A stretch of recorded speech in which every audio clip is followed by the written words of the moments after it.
Hello, and welcome to my video about buffing a playable character in a board game you probably never heard of if you are my general audience. This is purely for Kirsten, the creator of Fake Dom, and the Fake Dom nerds on the Fake Dom Discord, because for some reason, if you make a detailed post about something you want changed, that gains traction. I mean, I'm just throwing a Alani's example at this point, but anyway. And I'm making this a video instead of a post because it would be easier to make my point in video form than like type it all out and then have to make that. Shut up. Now, if you're still watching this, despite the fact you never played Fate Domination, I am going to put some Mega Strikers in the top right corner, and you can just zoom in and watch that while I blab on. And if you don't like that, I'll put some Timberborn footage in the other corner then. Next review is this month, hopefully, by the way. But anyway, the point I want to make is, Celenike is shit, and she needs a buff for a rework of her identity. So, let's talk about current Celenike. Let's talk about what current Celenike is. It's quite simple. If you have it read, I mean, I don't blame you. No one plays Celenike. Her kit's pretty much just split into two parts, Maladite and Pervert. Maladite lets her inflict a status unique to her, which is Blight. That's very important, keep that in mind, which they can only lose if Celenike gains 4 or more VP in one round. They being the opponents who have been inflicted with Blight. When she wins, she steals 2 VP from each blighted player in that fight. As for Pervert, she gets to gain 2 mana at the cost of losing 1 VP if she's in the workshop at the end of combat phase. And knowing the fact that Pervert is now strictly better insecure, eat shit pooper, as well as because we kind of just removed its actual downside as of patch 20.4, also known as the Great Vita Migration patch, because Kirsten just literally was like, here's budget Vita in different classes. Okay, thanks. The common problem with Celenike is also the fact that Blight isn't interesting. Like, okay, it's a cool catch-up mechanic if you can get it to work. But I don't think that's not what makes it interesting. Honestly, I look at new Celenike, I'm like, yeah, she's functional now, but she's so bland, why pick her over, like, the other 64 Masters? She's already a side character in a frankly unpopular spin-off anime, so who would pick her? Also, like, ooh, hot Russian lady. Okay, that would be me. Because I am the one making this post. And there is better and more fun. Replace fun with interesting. More fun and interesting mana gen masters. Because I guess you can sort of put Celenike in that position, because let's be honest, you're not going to be getting Blight off that often. So I would classify her as a mana gen master, quotation marks. And in fact, which is it's very funny. I would argue there's 2 better mana gen masters with interesting gimmicks within her own series, that being Fate/APOC. In fact, the better mana gen master came out in the same patch as her, which is Roche. And the other one is Klaus. So, like, Klaus with the rework is more interesting because of the Craft Tree gimmick. That is just really just makes her, like, an amazing combo master. And yet no one fucking plays him for good reason. Oh. But yeah, no. The thing is, Klaus also has better VP to mana conversion compared to Celenike.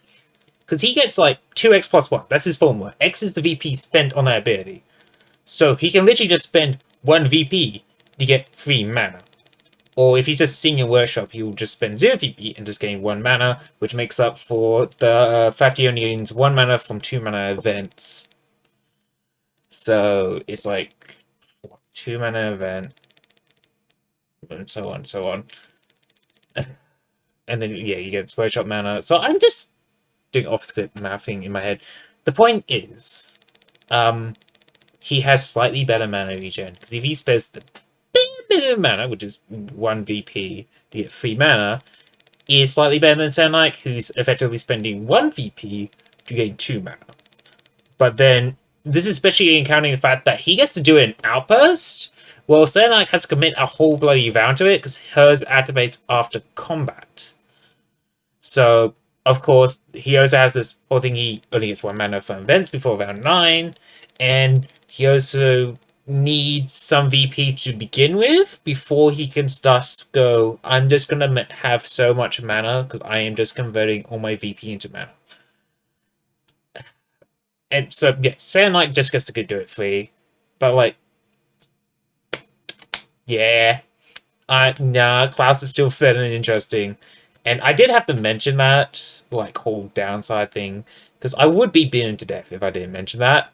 Probably by POTUS, because he's the only one bothering playing Klaus.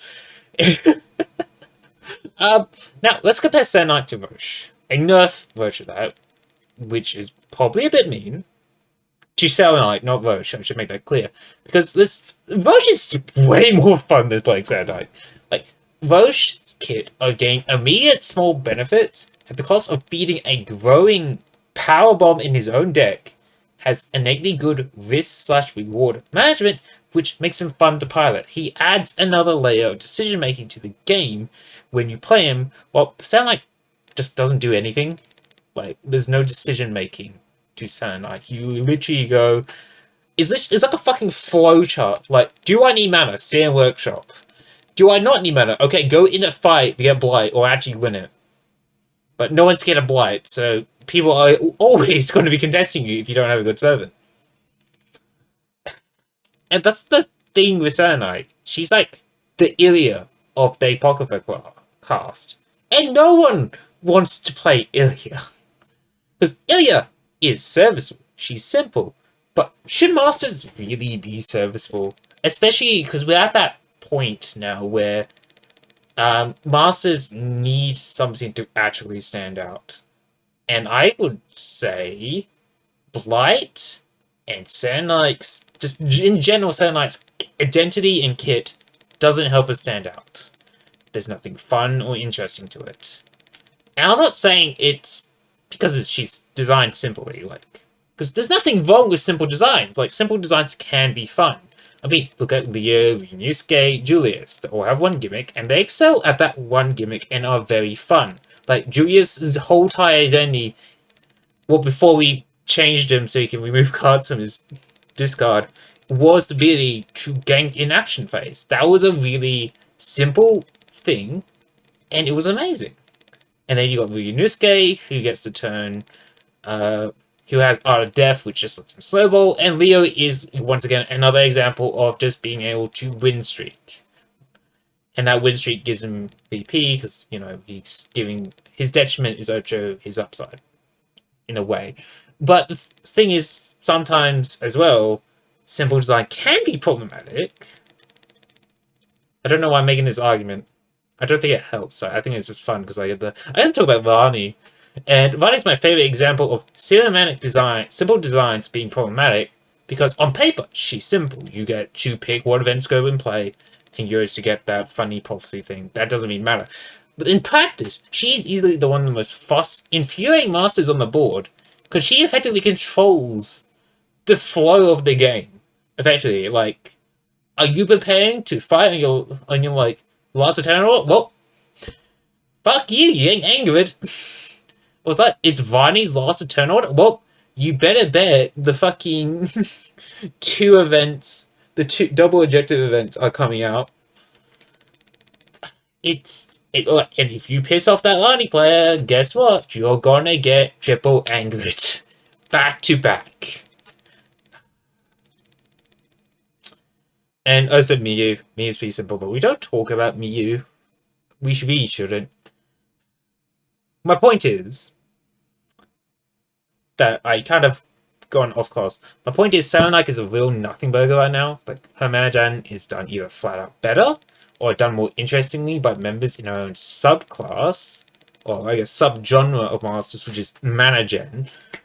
And her catch-up mechanic is meh, like, it's not global. So realistically, you're not going to be getting that much value of that value Smug is always on about. Although I think that value is Darnik value. The point is, current Blight does nothing. And your mana gen is kind of fucking shit compared to everything else. Like, I'd rather just be playing Ilya at that point. Because at least Ilya has Heaven Address. And you're always going to be seeing more value from Heaven Address than Blight when you play. when you compared to this too. Like, when you play Ilya. Because it's more realistic. Like, okay, Celenike's current buffs as of 20.4 is a step in the right direction. And if KSM was to keep Celenike the way she is right now, I would recommend making the VP steal global and maybe touch down how much VP she steals to compensate for that reach. But in my opinion, I think she needs a rework. Like, not on the same level as Amakusa, Scion, but something more along the lines of like a Takemi rework where you kept the core idea of the kit, but you made it more healthy. Or, in this case, interesting. So here's my baseline proposal, before I go into the details. We go back to release Celenike. We remove her from the mana gen master identity she has right now, and we focus on Blight as the main mechanic. I'm going to be clear, before anyone says it, release Celenike is dog shit. I have the release version of Celenike's card on screen right now, and you can see why it was bad. But the base idea was far more interesting than current Celenike. Like, the idea of being Celenike means you are constantly being shat on until she is allowed to win is cool. It's just the detriment of Blight wasn't effective. Like, 1 mana is meaningless, and losing 2 cards seems very scary for certain servants if they were basic reliant. But most of the time, it just meant free hand rotation. And which means they're getting through the deck faster, which means they get to their good basics.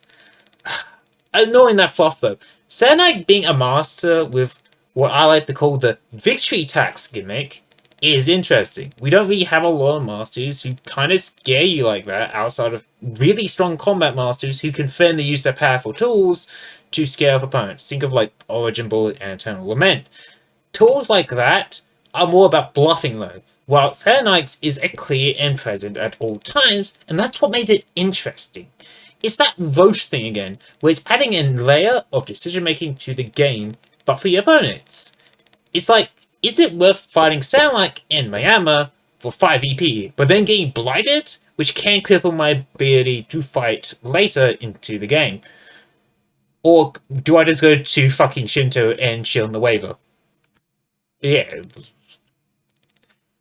It's like, risk, you have to think, like, okay, what one do I have to go with first? And like, to me, that's what makes Celenike appealing. So Celenike would be more interesting if we brought back that version of Blight and then buffed it. But the problem is, how do you balance around that? Like, if it's too weak, like before, it's worthless, no one respects it. But if you make it too strong, people will hate playing against it. So like me, like they'll just not just queue up for lobbies because, oh no, someone's playing Celenike. I don't want to kind of fight that bullshit right now. I mean, I did the same with Varney. So, what do we do? Well, I have 2 proposals for now. So my first one is change her lose 1 mana to steal 1 mana on the Blight.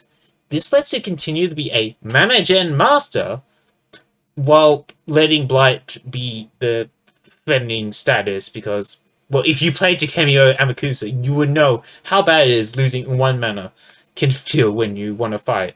Problem with that, though, is how do you account for how much mana she can gain from just blighting a fight with more than 2 opponents? Like, if we just pretend we removed Pervert. Okay, Pervert doesn't exist. We only have Maladite. Okay, cool. She's getting 2 mana from events. She's getting 2 or 1 mana from Workshop. Now she has blighted 3 players. She steals 1 mana from all of them. She has at least 6 mana from just existing in 1 round. It's disgusting. So we can't do steal. Okay, right. Same goes if you make it VP, because then it's just more fucked up 100 faces. So my second proposal is turn Blight into power. So my second proposal is let Blight make opponents with Blight lose 1 mana, but then for every 2 mana lost that way, Celenike gets 1 power. It's my best suggestion for letting Blight be affected to, while not over buffing it, but is it better? No, not really. I cannot bring myself to pitch the idea of reverting Blight without acknowledging the fact it will encourage Celenike to throw fights just to Blight. And if you change it to be either of my suggestions, it's just going to enforce this inting playstyle. Would it be effective? No. Will people do it anyway because they have determined it's the best use of that round? Because it's one of their downtimes? Yes, probably. This is why I suggest that we make current Blight global and just call it a day. Because Blight has so much potential as a toxic mechanic, it's hard to balance around it. But at the same time, it has a lot of promise for this playstyle where it's like, do you want to fight this champion and get detrimented? It's sort of like, how do I put it? It's kind of like Ivan and Kadek. You don't want to fight Kadek on Russia, nor do you want to fight the Ivan. Okay, but if you don't fight them, they're just going to keep snowballing in VP, so you kind of have to fight them. It's sort of like that, and that's what's so appealing about them. But yeah, no. I really want Blight to be a scary detriment for opponents, but I'm not smart enough to think of a way to make that work without it being toxic. So consider this a plea, Curson. A plea to make Pilates ready so I can stop being miserable and be a Pilates enjoyer. That's right! This video is a Pilates petition the entire time! Please, let me stop playing Celenike! And Amakusa, let me play Pilates ready! Shit. I can't believe I just made everyone watch a fucking shitpost.